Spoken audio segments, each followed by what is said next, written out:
General function student support services, there are none. General function superintendent, there is one item in general function superintendent, which is a resolution. Is there a motion for item 22.1? So moved, Porras. Is there a second? Second, Duran. Any discussion?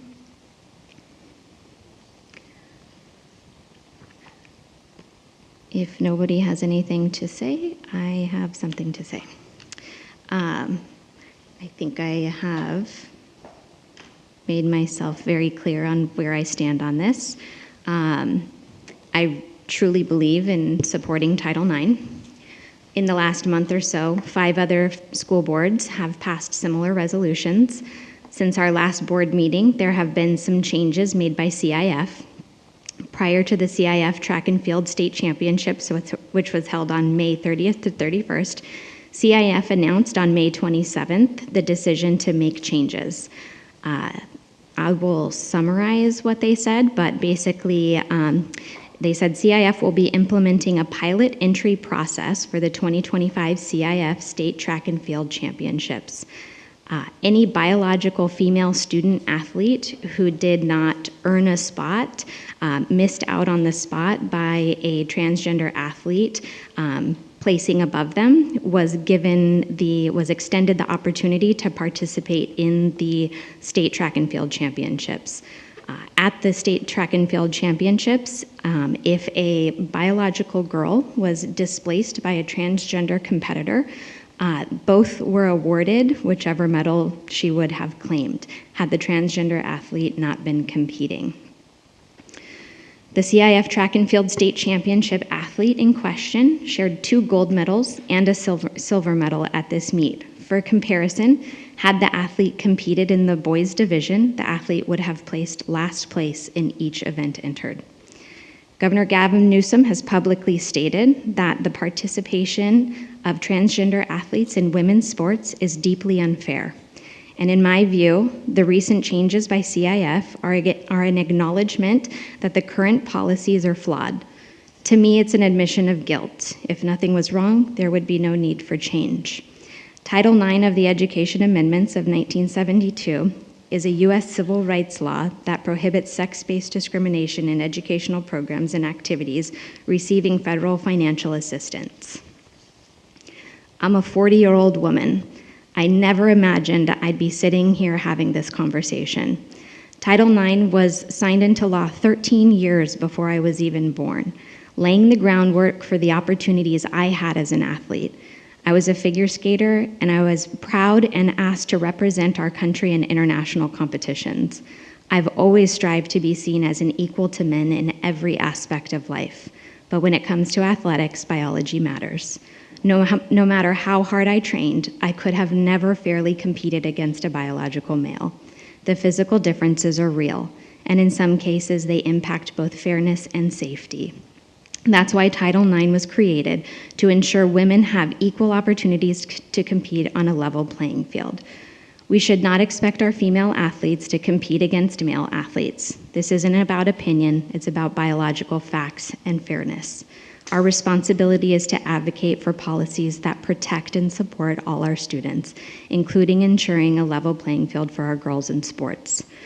In most sports, males outperform females in speed, power, and strength based on activities due to combined effects of muscle mass, hormone levels, and cardiovascular capacity.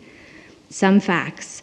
Males often have longer limbs relative to torso length, which can be advantageous in many sports. Males usually have larger hearts, which allow for a higher stroke volume in athletes. This means their heart pumps to allow more blood with each beat, which allows an increased cardiac output and improved oxygen delivery to muscles. This allows athletes to perform at higher intensities and for longer durations. Males tend to have proportionally larger lungs and airways than females. Larger lung capacity allows athletes to perform better for longer by taking in more oxygen and removing more carbon dioxide. This improved oxygen intake enhances endurance, allowing athletes to perform at a higher level for extended periods without fatigue. On average, males have significantly more muscle mass than females. This difference is primarily attributed to higher testosterone levels in males. At our last meeting, it was mentioned that this isn't currently an issue within our district. Then this is a no-brainer. Then we support our girls and we make a statement. However, more importantly, our student athletes compete against others under CIF's jurisdiction, and this is very much a CIF issue. That's exactly why we shouldn't wait to react, but we should use our voices now to proactively advocate for CIF to do better. Some have asked if CIF is already making changes, why do we need a resolution? The answer is simple. A pilot program is not a permanent solution. It can be reversed at any time, and I believe it will. A resolution sends a clear, united message that we support fairness and safety in sports for all athletes, especially our girls. Let's not forget, just months ago, this very board supported sending a letter to CIF protesting a rule that kept Indio High School's cross-country team from advancing to the postseason. Not a single board member up here raised concern to challenge that rule as being unfair. In fact, community elected officials also joined in urging CIF to reconsider its decision. I'm going to repeat a couple of things that I said previously just to reiterate. I said it repeatedly, my top priority is the safety and well-being of our students and staff. That commitment goes beyond academics. It includes every part of a student's experience, including the extracurricular activities we offer, ensuring that all students feel safe, supported, and respected in every setting. That's why I support a resolution that aims to protect and include all of our students. So let me reiterate what I previously said. I support opportunities for every student to compete based on their biological sex. I support co-ed sports, as long as they're clearly identified as co-ed. I support the creation of a separate division for transgender athletes to protect them and give them a place as well. I support women's rights, and I support Title IX and the reason it was signed into law to protect our rights, our girls' rights to equal opportunity in education and sports. I believe that my daughter and all of our biologically female students deserve the right to fair competition if they choose to participate in sports. I say it again, I can confidently stand here and say that the safety of our students, both in athletics and school facilities, is a top priority for me. If nothing changes and one of our biological female athletes is injured by a biological male during competition, that will not rest on my conscience. Likewise, if a biological male athlete takes a roster spot or a medal intended for one of our biological female athletes, I want it clearly stated that I do not support that decision. This resolution does not change anything existing in law.